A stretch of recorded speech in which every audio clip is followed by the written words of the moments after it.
There you go. There we go. I'm going to speak to you about depression. There are a lot of different types of depression, but what I'm going to discuss tonight is the run-of-the-mill kind that we're all pretty familiar with. Other kinds of depression are things like disruptive mood dysregulation disorder, which is a fancy term for depression in kids, or premenstrual dysphoric disorder. The name speaks for itself. There's persistent depressive disorder, somebody who's chronically depressed, but we're really going to focus on major depressive disorder. This is a depression that a large number of people in the country suffer from. If you look at the NIMH website, it'll say, somewhere between 6 and 7% of the population at any one time suffers from major depressive disorder, and that's a large number of people. It's over 20 some odd million people.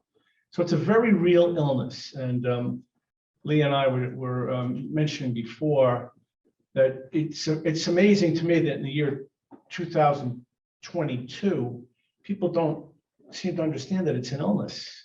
People still mistake it for, well, I don't know, a character problem or a bad day or what have you, but it's as clinically relevant and important as all the other different illnesses in medicine. In fact, psychiatric diagnoses are as robust as diagnoses in all other fields of medicine. So there are criteria for defining major depressive disorder. The first is a time criteria. It's 2 weeks or more of a depressed mood or loss of interest in things, accompanied by a number of other symptoms. So the other symptoms include changes in sleep, a lot of negative thinking, often guilt, decreased energy, poor concentration, decreased appetite. People actually don't even move around as much as they normally would. And that sort of slowness is also a mental slowness. They're just almost on pause. And then in the extreme, thoughts of suicide, active suicide or passive suicide, that sort of thing like, well, if I didn't wake up tomorrow morning, that would be okay.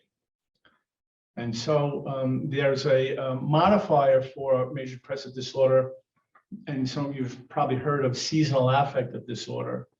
That's when people become depressed in late fall, early winter, because the days get darker and colder. And in that case, all the symptoms are the same, except people tend to want to eat more and sleep more. I tell my students it's sort of like turning into a bear, right? You just kind of want to hibernate, but all those other symptoms are the same. So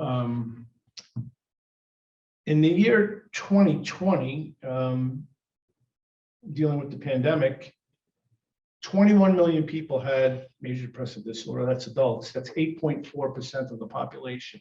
That's a gigantic number of people.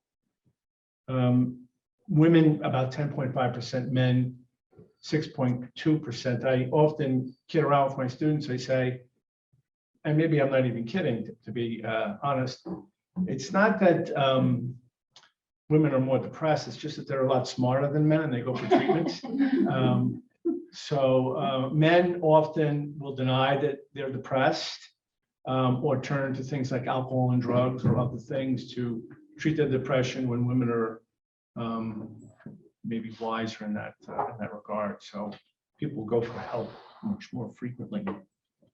The highest number of people in the year 2020 that were depressed, percentage-wise, unfortunately, were our 18 to 25-year-olds, which is different.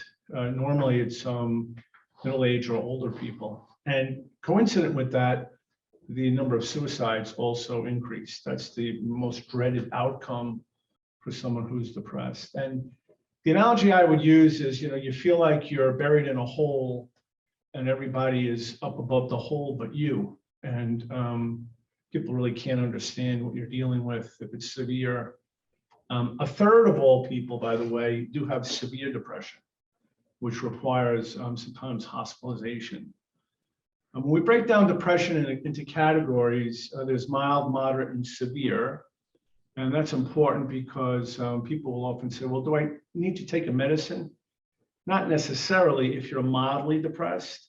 But if you have moderate to severe depression, the current recommendations from the American Psychiatric Association are that you take medicine and have psychotherapy, some sort of therapy, which nowadays is most often something called cognitive behavioral therapy, where you're testing someone's negative assumptions about their life and their future.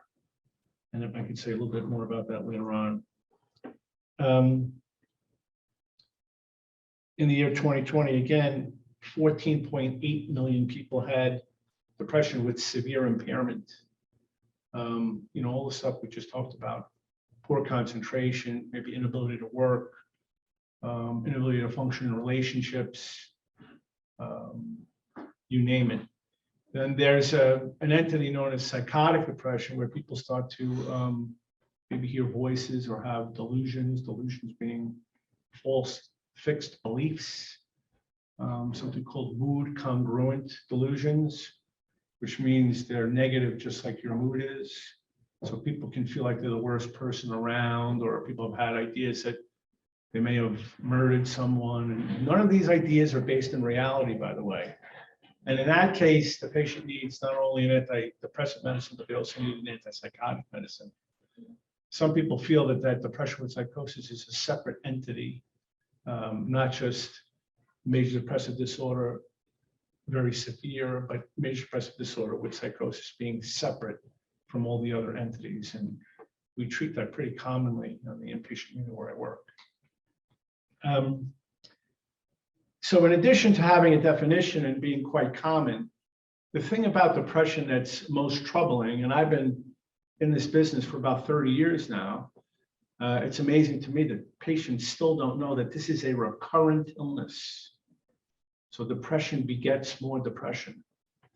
If you've had one episode of depression, you're somewhere between 50 and 60% likely to have a second episode. If you've had a second episode, you're between 70 to 80% likely to have a third. And if you've had three, you're somewhere between 90 and 100% likely to have a fourth. This is if you're untreated. So the key is, if you've had multiple episodes of depression and the depression gets into remission, which is no or few symptoms, you should remain on the medication. And if you have a therapist, maybe even see your therapist for booster sessions once in a while, because if not, it'll recur. And that piece of data is rock solid data that's been studied over decades. But you'd be surprised, the vast majority of people that I've treated in my career, both inpatient and outpatient, when I speak to them about the depression, they'll look at me and say, well, nobody ever told me that. And they keep going off their medications, and then the depression can become treatment resistant, which is a problem. So again, a strict definition, a very common illness and a recurrent illness. And the other thing about depression is, people say, well, what causes depression, right? It's a combination of genetics and environment, right? The genetics of psychiatric illness are complex. They're not genetics like, let's say, something like a neurological illness like Huntington's disease, where if you have the gene, you'll have the illness. It's myriad number of genes and myriad number of combinations that can lead to someone with depression. But the initial episode of depression, what we call the index episode of depression, is most commonly associated with a major stressor. So loss of a job, loss of a relationship, diagnosis with a major illness, a major stressor in combination with a inherited propensity to become depressed can then lead to major depressive disorder. And as you move along in time, which is again testimony to the fact that this illness is recurrent, less and less stress has to be associated with the recurrent episodes. So people will say, yeah, the first episode I had, I lost my job and there are financial problems at home, and well, this is my fifth episode, and doc, like the bottom dropped out. Nothing's really going on that's new. Nothing's really terribly stressful. I should be thankful for where I am in my life, but I just kind of can't get out of bed in the morning. And I often think about not wanting to wake up and my energy's gone, and I don't enjoy anything. So again, I want to impress upon everyone that it's a recurrent illness. And if you get treatment and you get well, then you should stay with the treatment. The goal of treatment, by the way, is remission, which is few or no symptoms. That's the goal. The good news is, with the treatments we have currently, about 70 to 80% of people will attain remission. A big study known as the STAR-D study demonstrated that. Took people on an antidepressant for about 14 weeks.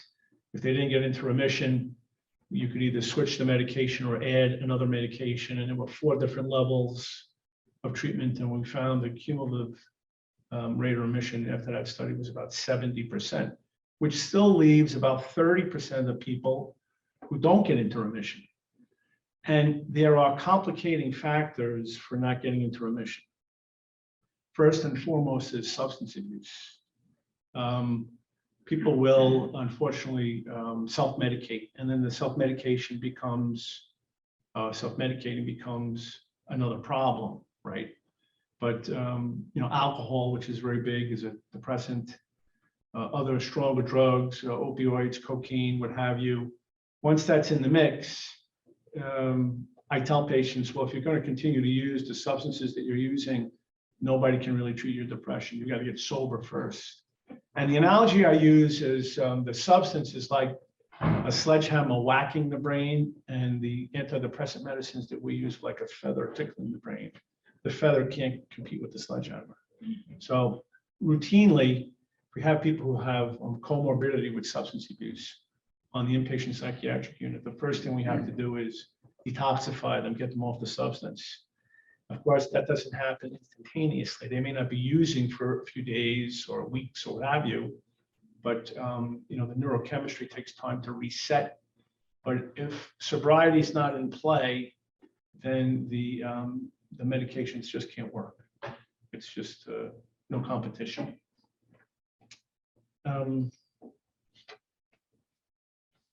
Now, there's significant psychiatric comorbidity with the depression as well. I mentioned substance abuse, also anxiety disorders. The analogy I use is, if you think of a bicycle wheel, in the middle of the wheel is the sprocket, and from the sprocket come all the spokes. Well, if depression is the sprocket, there's all different things that can stem from depression. All different anxiety disorders: generalized anxiety disorder, panic disorder, obsessive compulsive disorder, post-traumatic stress disorder, personality disorders, and I already mentioned psychosis. So I always encourage my students, let's try to figure out what the main thing we're treating here is, and that get hung up in all the spokes around the sprocket. The sprocket is what we're looking for. What's the central problem that somebody has, even though they may meet the diagnostic criteria for other illnesses? If it's depression, then we really want to go after treating the depression. And as the depression improves, so will all the other problems. I mentioned risk. Risk in the general population is about 10% lifetime. If a parent or a sibling has major depressive disorder, lifetime risk is somewhere between 20 to 30%.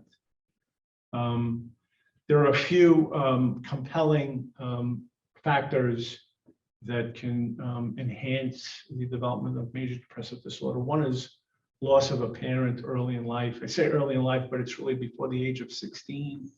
Now, people will say, yeah, but I know of so-and-so and they did just fine. In that case, most of the time, it's because there's someone else who's filling in for the parent, right? It's grandpa, grandma, aunts, uncles, what have you, big support network. But loss of a parent early in life is a major predictor of chronic depression in adulthood.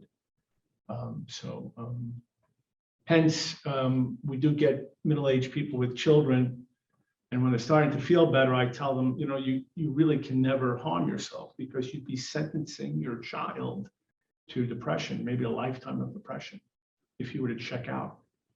I don't tell them that right away. I don't want to make them feel worse, but when they're better. And of course, children are usually a protective factor in suicide. So I think that's probably a good thing. Again, why does it happen? Combination of genetics and environment. We don't have to look far currently for environmental stressors. Boy, the pandemic has really done a number on people, right? Maybe up to a third of adults have suffered some symptoms of depression in the last couple of years. I read it just yesterday. Being single and low income were two major risk factors for the development of major depressive disorder during the pandemic, and that makes sense. A lot of people would have jobs where they were just sort of scraping by, and all of a sudden the job is gone. Now, what do? It's not like they have a boatload of money in the bank to draw on to pay their mortgage or their rent or what have you. I often think, despite what your politics may be, it's a good thing the government sent out some of those checks to keep people afloat. Otherwise, we'd have probably a lot more suicides in the country. And we've had many people come to the inpatient unit because of the pandemic. Not only because of financial difficulty, but because of the isolation. Lee and I were talking about before about the fact that we both were still working during the pandemic, and it was a good thing because you keep up your routine, but everything was so disrupted, and it looks like we're normalizing somewhat. We hope that lasts, so that's a major stressor, certainly the pandemic. And currently, again, something in the news, another event, the war in the Ukraine, right? You can only imagine what it must be like. One day you're living in an apartment building or a house, and the next day you're being shelled by a foreign superpower. From how scary and difficult that may be, the traumatic experience that imprints on someone, especially if you're a child, a young one, having to flee the country or what have you. Or perhaps your family's had to go back, your father, and fight, and your mother are in another country. So these major events, especially early in life, can make someone very vulnerable to major depressive episode or major depressive disorder. There are many medical comorbidities with major depressive disorder. In fact, people who have major depressive disorder are more likely to develop cardiovascular disease and suffer premature death. And it may be, certainly, there are theories about that. It's not the depression itself, it's what happens because of the depression. So people maybe not taking their antihypertensive medicines, or not eating correct diet, or not exercising, or they may be smoking or using drugs. All of those things actually take years off your life. And just getting back for a moment to the stressors related to depression, there's an interesting study known as the Adverse Childhood Experiences Study. Some of you may know that study. And what's amazing about that study, was done quite a while ago in California. It was the National Institutes of Health and Kaiser Permanente, which is a big HMO out in California. They looked at adverse experiences in children, not a one-off, not like a one-time thing, ongoing. Parent is alcoholic, or they're sexually abused over a long period of time, or what have you. And for each experience that they had, they developed later in life a medical condition in a 1-to-1 ratio. So 3 major experiences like that, 3 chronic medical conditions. So not only does adversity in childhood, again, this is not a one-off, this is ongoing, that stress set you up for psychiatric illness, depression, but it also can lead to medical illness, which is pretty amazing. And remarkably, I don't even think most psychiatrists know that study. It was done maybe about 30 years ago in California, but that's really instructive. And what that tells us is there's certain key periods in a person's life when, if things are not as they should be, sets them up for not only psychiatric illness, but also physical illness and a whole lot of suffering in the meantime. And then treatments. So we want to talk for a second about all the different treatments available. And again, I want to stress the treatments are really effective, 70 to 80% remission. Now, it's not like if you went to see somebody and the first antidepressant they put you on eureka, maybe you'd get lucky. But there are so many different antidepressants or different combinations of antidepressants that it's really almost impossible to run out of trials of medications. We start with some of the newer medications. Some of you may know the term SSRI, selective serotonergic reuptake inhibitor. That's like Prozac, Paxil, Zoloft, Celexa, those kind of drugs. They're newer, less side effects. We can use them in children. We can use them in elderly folks and everybody in between. They're well tolerated. Again, minimal side effects, and they do work. Some of the older medications like tricyclic antidepressants and other medications that have dietary restrictions, we don't use too much anymore, but we can.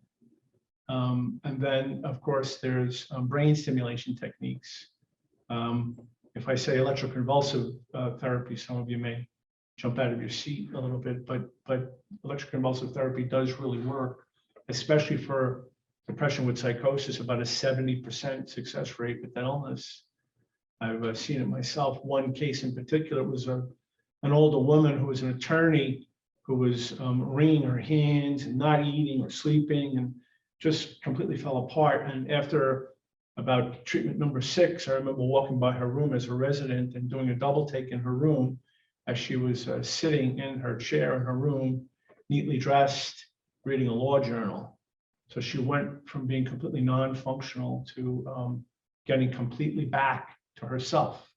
Of course, older movies like One Flew Over the Cuckoo's Nest and things like that, you give this kind of treatment a bad name, but it really does work. There's also something called transcranial magnetic stimulation that can be done in people's offices. That's also a brain stimulation technique. Not the same as ECT. The efficacy may not be as good, but much less intrusive. You don't need to be given anesthesia. You're not inducing a seizure in someone, and it can be done right in the office. And then finally, I often speak to my students and my patients about things that promote health and well-being. And as I get older, I realize that these are the things that like our grandmothers told us about a long time ago. Literally, like getting plenty of rest, eating a good diet, getting some exercise, being out in nature. That's a big one, by the way. And then not isolating yourself, being around people. That really seems to help. In fact, there are people nowadays who call themselves positive psychologists, and they study happiness. And this one woman in particular, her last name is Santos. She is a professor at Yale. She was talking about this in one of her podcasts about just that sleep, getting quality sleep, because we really don't sleep enough in this country. And then she included one other thing too, a gratitude journal, which I found interesting. Each night she recommended that people write down 3 things that they were thankful for.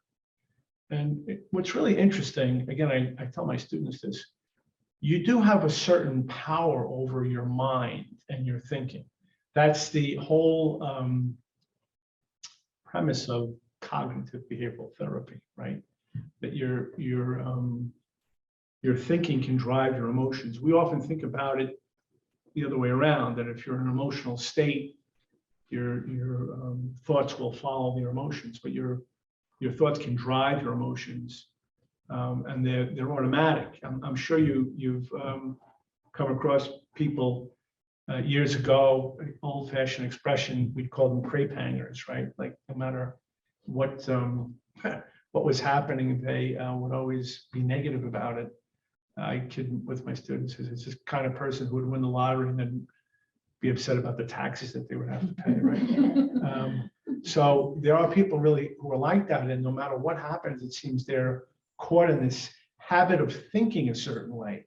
But what's interesting is if they'll come to the sessions and you can point that out to them and they can catch themselves, they can change the way that they think, which will then change the way that they feel. And it's pretty remarkable. In fact, I was telling a patient just today, I was reading a book about a Buddhist monk who was talking about when he walks down the street and he passes different people that he doesn't know, he'll think in his mind, may you have happiness. Now, think about that for a second, right? That's nothing that probably any of us do, right? As we're walking by, either we're not even paying attention to the person, or you might say, wow, I like her shoes, or it's a nice haircut, or whatever, right? But not, I wish you happiness. But this creates in this person's mind a compassionate mindset, right? And from that compassionate mindset leads all different positive thoughts. So there really is power in catching yourself in the way that you think about things and react to people. It's not my opinion, it's based on real science. And it is really part and parcel of cognitive behavioral therapy, which is a really common therapy nowadays. So I thought I'd leave the rest of the time for questions. Does anybody have any questions? We did have one in the chat. They're asking about what about the people who have dependency on, I think they're referring to antidepressants. So there's no such thing as a dependency on an antidepressant, because people worry about, like, am I going to become addicted to an antidepressant? Addiction is defined as you're abusing a substance because it's making you high.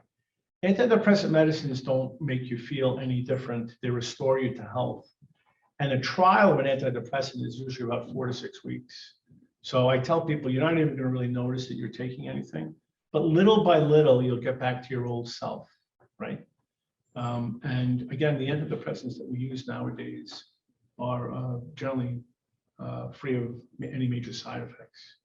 So I would never worry about becoming dependent on a medicine. And, again, the analogy would be, if you had high blood pressure, you would take an antihypertensive, or diabetes, take an hypoglycemic agent, or any other sort of medical illness, you might have to rely on a medication. This is no different. And if you're functioning and feeling well, that would be sort of the main issue. Any other questions about any of this? Yep. I don't necessarily understand a lot about it. All right. I think a lot of people have lost a spouse, lost a job, right, lost, have gone through traumatic times. And everyone feels bad, everyone feels depressed, but it doesn't go to the extreme. Mm-hmm. You hear the term, it's a chemical imbalance. Mm-hmm. Is it? Is the depression that people can't get out of, as opposed to just, mind over matter? You make yourself get out of bed, you make yourself go for a walk, you consciously make yourself do the things you should do. But there's that chemical imbalance. Is that what it is? What is it? So we treat depression with different chemicals, but the fact of the matter is we don't know exactly what causes depression on a molecular level. What we do think happens is those medications that we use change what the genes do inside your brain cells, your DNA. It's changing something at the level of the DNA that's going to help improve your mood. But it's very real. I mean, it's really, I've seen marked difficulty in people who were functioning just really well. And again, with recurrence of depression, nothing has really happened. There's been no new stressor, and the bottom drops out. And these are people who are high functioning people. And you look at their family histories, maybe mom and or dad, his grandparent here or there. It's extremely real, but the good news is you can treat it. So we really believe it's at the level of the DNA inside your brain cells. I think I've heard people talk about the fact that if the antidepressant helps you, that's an indication you really were depressed. Because if somebody who thinks that maybe they're a little sad and maybe they're not depressed, but they take something, Mhm. will it still benefit them in the same way? But I mean, is there this continuum of symptoms or? Sure, but experiences? what I say is, to make the diagnosis, you have to meet the criteria, Right. right? The 2 weeks and the symptoms we Right. just spoke about. 5 total symptoms. One is depressed mood or loss of interest in things. And interestingly, in elderly folks and kids, most of the time, they're not going to say that they feel sad or depressed. But what you will hear is Slow little down. Jimmy is not playing with his army men, and he doesn't want to see his friends, and he's not going out to hit the baseball, and grandpa's not going to bingo, and he's not doing his gardening, and he's just not himself, right? And that's again where the depressed mood or loss of interest in things. And I guess the analogy I would use, again, it's like being buried in that hole, but it's like the life is being sucked out of you. And we like to say, yeah, we know people who've gone through traumas and things have happened, they've lost a spouse or what have you, but people have different levels of resilience. Not everybody's the same. But I can tell you, having done this for a long time, depression is extremely real, and it kills, because we had 40 some odd thousand suicides last year. And that's really tragic, given the fact that it could be treated. I have a couple of questions in the chat. This question is, I've been on meds for over 30 years. Will I ever be able to get off of them? And they still are suffering with depression sometimes. So I think, again, if this person has had multiple episodes of depression, then probably not. But if they're still feeling depressed, then they should continue to work with their provider to get into remission, or see another provider if they're not satisfied. Because again, remission is the goal. But there are things that, again, complicate depression, right? So just today I was telling someone, well, I'm going to give you this antidepressant, right? But the person's circumstances were really, really difficult, right? And so I said, if you take this medicine and after a few weeks, you're singing and dancing, well, that's not going to happen, right? We have to have realistic expectations for how you're going to feel in regards to your situation, this particular, end of a relationship, a marriage, no place to live. I mean, I'm talking about really heavy duty stuff, right? So maybe in this particular case, the antidepressant allows the person to continue to put one foot in front of the other and move forward and be a little hopeful of the future. Whereas if they weren't on the antidepressant, they may not get out of bed. And I've experienced that in many of my patients. They say, well, I'm still not feeling great. And I try to explain to them, yeah, but in your situation, who would feel great, right? It's a dire type situation. And then, of course, some of them they don't listen. They go off the antidepressant, and then they call me a few weeks later saying, oh man, I got to get into CU. I should have never stopped that antidepressant. I'm 5 times worse than I was when I saw you last. Yeah, and again, circumstances, it's not like, an artificial feeling. It's restoring you to health. It's restoring you to you. It doesn't overshoot, like, let's say, a drug of abuse to make you euphoric or anything. The drugs don't work like that. Do you take into account your 70–80% efficacy rate, which I disagree with? I don't want to go into the details, but do you take into consideration the placebo effect when you're statistics? Sure, but these all of these trials, like the STAR*D trials, a double-blind placebo-controlled trial. So then the placebo effect in depression studies is more than just a placebo. It's not like treating hypertension where you have objective measurements of blood pressure. Having contact with someone and speaking to someone is, in effect, some treatment. Just being validated, someone listening to your complaints, etc. So these statistics, these are from big, large, double-blind, placebo-controlled trials. They're not small trials; they're large trials, thousands of patients. Can you talk a bit more about cognitive behavioral therapy? Sure.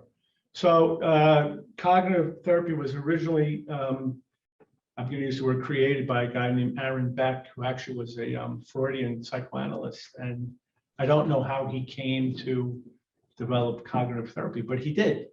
And again, I think not to simplify too much, but basically what you do is work with someone to identify what are known as automatic thoughts that occur, that a thought will just sort of jump into your head in regards to something. I'll give you a concrete example. I had a salesman once who came to me for depression and anxiety, and he was very successful. He lived on the water. He sold insurance. Everybody liked this guy. You couldn't help but like him. He was a very gentle, nice fellow. But he would tell me every single time he'd go to sell insurance, this voice in his head would tell him, Bob, you're never going to do it. Nobody likes you. You're a failure. And a lot of it stemmed from his child. His mother was hypercritical. But in any event, he was able over time to identify that was an automatic thought.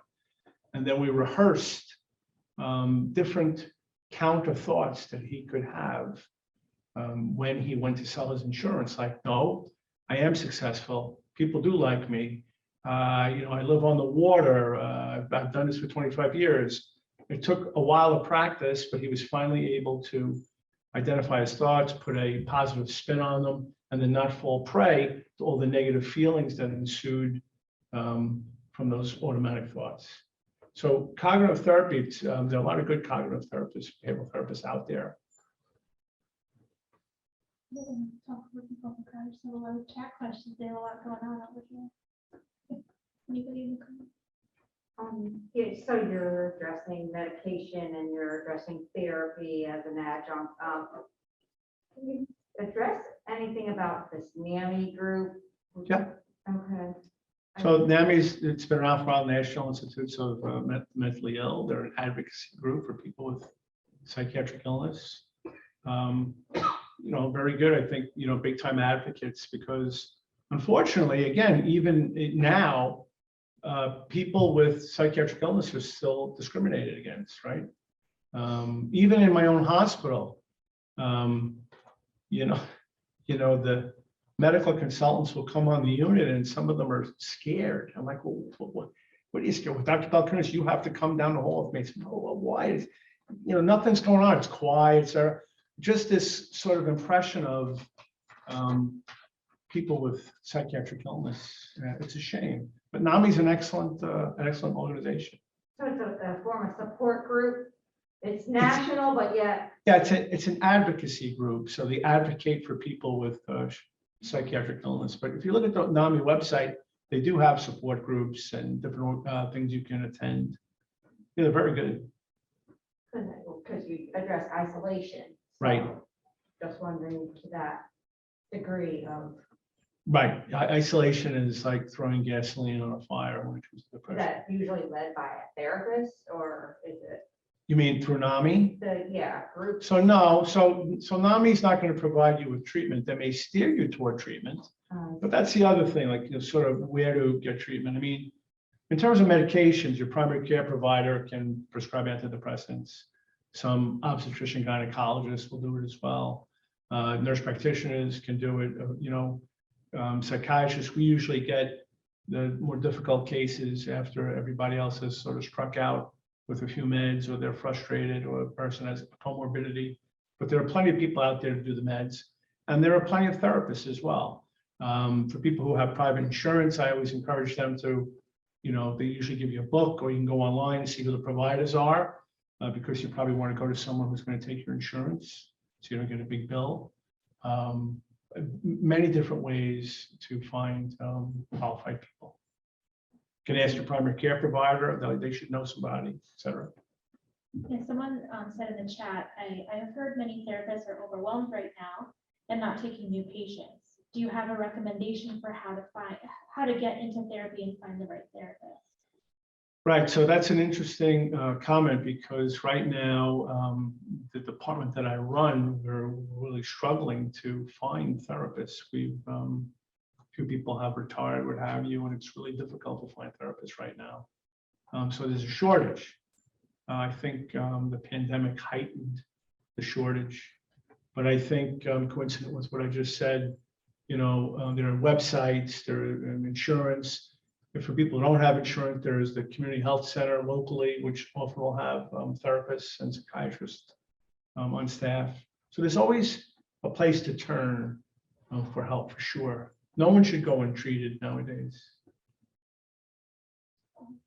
Another question in the chat was, so one foot in front of the other, the hard part is the first step. Any advice as to what in your experience has enabled help the seriously trapped person to take that first step?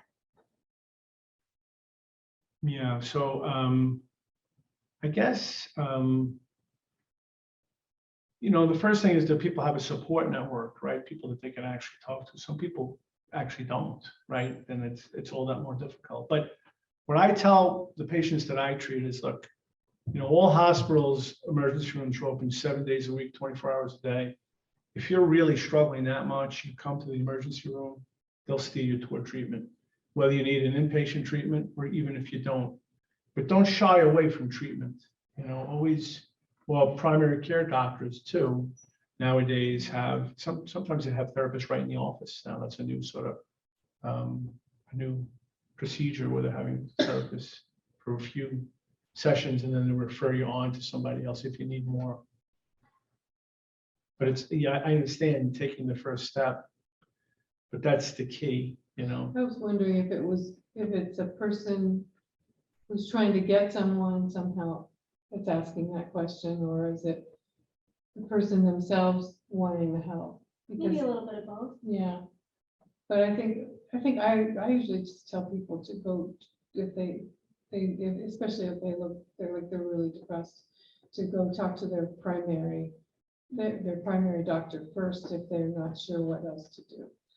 And if there's places you can go, you can type in "find a therapist" in your Google search box, and it'll Yeah, Come someone in the up chat mentioned Psychology Today, which is great. Right. Yeah, and there's goodtherapy.com and there's other ones, and there's also a lot of information.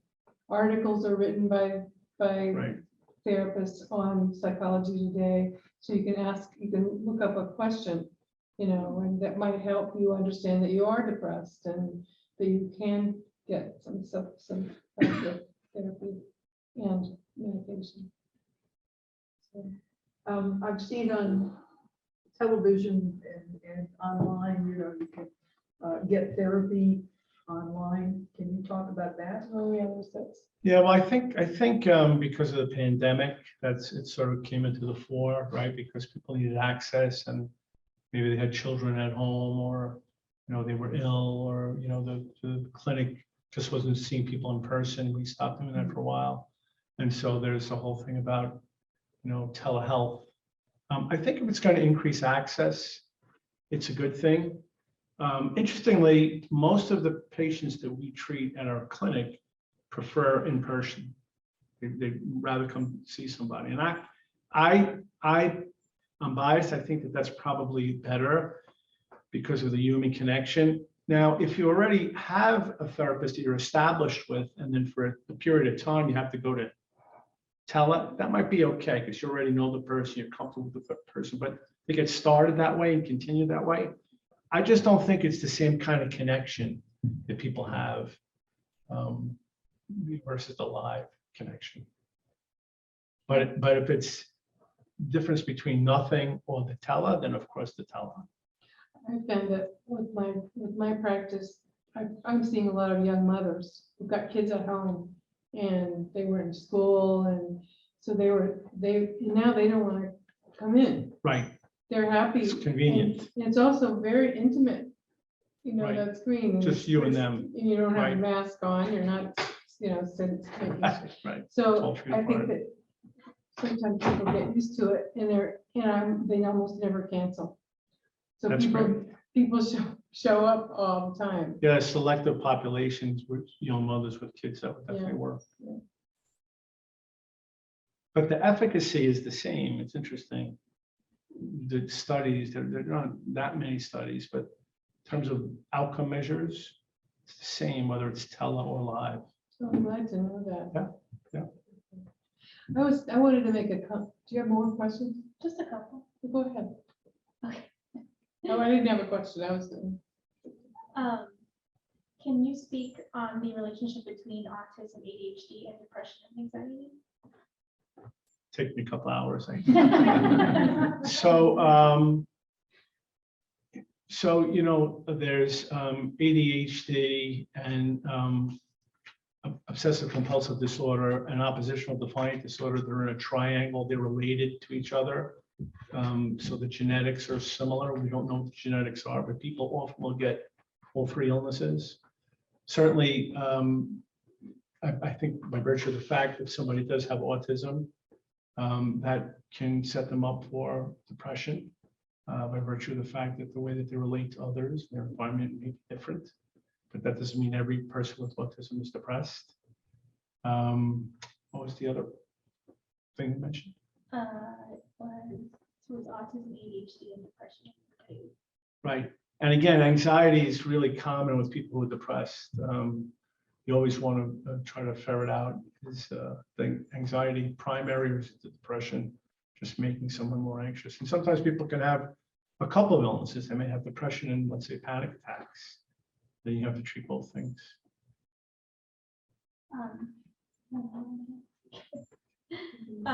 There was also a question about genetics and depression and how, you know, and I think you said it is partly genetic. Right. And how it runs in families. Can you expand on that a little bit more? Sure. So again, it's not just one gene, it's a combination of genes. We don't know all the different genes that contribute to depression on likely multiple chromosomes. We're not smart enough yet to discern, okay, how do molecular changes inside of a cell lead to mood? That's a giant conceptual leap, and nobody's able to do that yet. So they're complex, but I think the more family members you have that have major depressive disorder, that does heighten your risk of developing it yourself. And then not to mention if a parent, for instance, is depressed, they may not be meeting all their obligations, their parental obligations because they're sick. And that certainly can contribute to the depression in a non-genetic way. The environment isn't what it should be. Any other questions? I have a question relating to anxiety and sleep. Yeah. And this controversy over cortisol, Right. which causes a lot of alertness and anxiousness in the body. And there's a controversy over whether it can be disordered and flow up and down of its own accord, or if it needs an outside stimulus to cause it to, rise, like when you're trying to sleep. And I've heard most of them, endocrinologists or neurologists, psychologists, say that you have to have an outside stimulus to make it rise. And I disagree with them. So there are two endocrinologic illnesses. One is Cushing's disease, which is too much cortisol. Yeah, it's pretty extreme. And the other is Addison's, which is too little. And in those particular illnesses, you have real neuropsychiatric manifestations. Both patients can become depressed, for sure. In fact, there was a guy, Bernie Carroll, down at Duke years ago, who thought he found the holy grail of major depressive disorder. He did dexamethasone suppression tests on people. Basically, what you do is you give them a steroid that suppresses their cortisol secretion, and then you measure. And he found a subset of patients who didn't suppress the release of endogenous cortisol. And those people are a subset of people who have depression because of too much cortisol. And cortisol, there are low affinity glucocorticoid receptors in your brain. So endocrinologic illnesses are notorious for causing neuropsychiatric problems. Now, if someone doesn't have Cushing's or Addison's, cortisol levels will still vary. Cortisol comes from your adrenal glands, it's on top of your kidneys, based on stress. It could be physical stress or it could be mental stress, but the cortisol is there actually to protect you. So, and that's what I think they're talking about, is there's some stimulus, whether it's mental or physical, that's stressing your body, and then your adrenal glands release cortisol. Because I've heard that it will go up at the wrong time during the evening when you're trying to sleep. And I notice in my case, I'm not worried about anything the next day.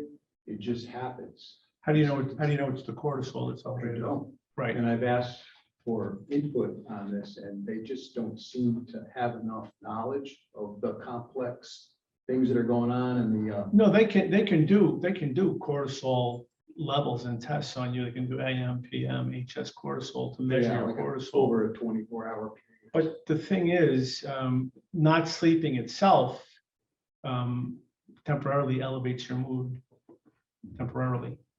So just not sleeping enough. The next day you might have seen this in people who experience it yourself. They feel a little wired. I'll say it doesn't last though, but the insomnia itself can elevate your mood briefly. Because I can actually feel it when I wake up. I can feel the agitation, and then a couple hours later, I can just feel it go down. I can almost feel it in my body. Something is doing it. No nightmares, no, I'm not worried about anything. And it's just there. So it's weird. I don't know. Yeah, it's interesting.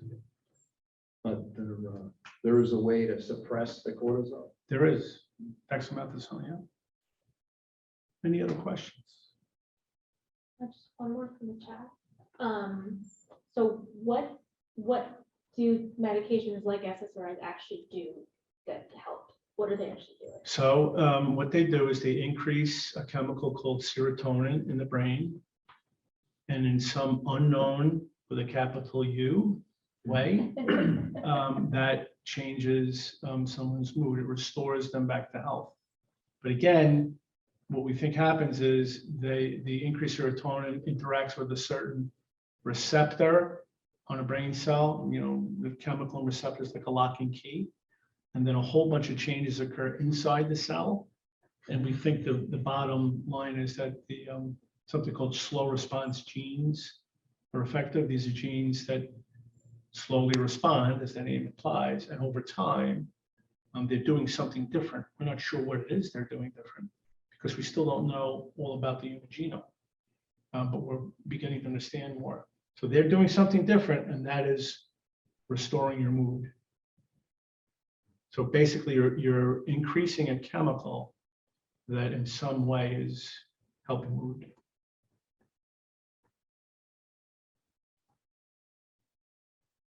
Any other questions? Well, I wanted to just say, I was thinking about people who said to me in their therapy session, I gotta have more positive thinking. I can't be thinking like this. I have to get rid of my negative thinking. And I like the idea of the gratitude journal because I was told once that when you say to your brain something like, I'm not gonna do this thing, all it hears is the thing. Right. So it keeps doing Just it. don't get over and over. So no doesn't mean anything to it. Right. It's the idea of the actual afterthought. So when you use gratitude, you're doing something, you're moving towards something. You're not saying, I'm not doing this. You're choosing something that can lighten your spirit and appreciate what's going on in your life. And so it's something you can do, not something you're trying not to do. And just one last word in relation to that. So right now, there are certain kind of therapy known as DBT, Dialectical Behavioral Therapy, that we use for people often with personality disorders. And a component of that therapy is mindfulness, right? And mindfulness really has its roots in Eastern religion, right? The Buddhists are big on mindfulness, but this is pretty amazing. I don't know how many of you know what a PET scan is. PET scan is you take a radioactive isotope and you hook it onto glucose molecules and you give someone an IV with it. And the reason why that's important is because the brain preferentially uses glucose as its fuel. So you infuse someone with radioactive glucose. Now, of course, it's not radioactive like it's going to hurt them. It just goes away after a while. And you put them in a scanner. And you can actually see while they're in the scanner, which parts of their brain are active, because those are the parts of the brain that are taking up the glucose. That's the fuel it's using, right? So you have somebody who's perseverating about something or ruminating about something, like they're going round and round. And I'm sure we've all done this before, right? Sometimes you say to yourself, how many times am I going to think about this? I keep going round and round and round, mainly when you're upset about something. But depression, people who are depressed are big ruminators, big perseverators, right? They go round and round and round. And while the person's in that PET scanning machine, you can see the different areas in the brain that are lit up, and the areas in the brain that normally don't communicate with one another. So it's not a common thing. As soon as you have the person in the PET scan machine concentrate on something intensely, all those different areas in the brain that were activated go to sleep, and a whole bunch of new areas wake up. So what does that tell us? It tells us that there's an inverse relationship between mindfulness, concentration, and perseveration. You can't do both at the same time. You can't ruminate about something and really intensely concentrate on something at the same time. You try, your brain can't do it. It's one or the other. It's not that hard to find something to concentrate on. Exactly. You can Because you concentrate can just on your breathing. Right, you're breathing, you can concentrate on the bottoms of your feet. Right. Somebody told me once, there's a Kristen Neff who does self-compassion and mindfulness training. She's got a workbook. It's really lovely too, because it teaches you mindfulness and it also combats being hard on yourself. So it's really beautiful. But what she said was, you concentrate on the soles of your feet. She had to stand up in the workshop, and you can't think very well concentrating on this Exactly. because their feet are really far from your head. So, so it sort of stops that That's whole pretty thing. good. So, Yeah. and then you can put your hands on your heart and say something nice to yourself. So, but there's a lot of That's very good. value in them. Oh, absolutely. They're simple, but they're not easy. It's not easy to be mindful of what you're doing. I tell my patients, look, It if you're just takes home, practice. takes practice. If you're home making a sandwich, even try to concentrate on just making that sandwich and nothing else. It's pretty hard to do, but there's liberation in that because you're not, ruminating about all kinds of different things as you're trying to live your life. So, Because if you're living in the moment, you're paying attention to what's happening. right then and there. And then you can also respond to things more appropriately too. Anyway, it was my pleasure speaking to all of you. Thank you. Thank you. Thank you.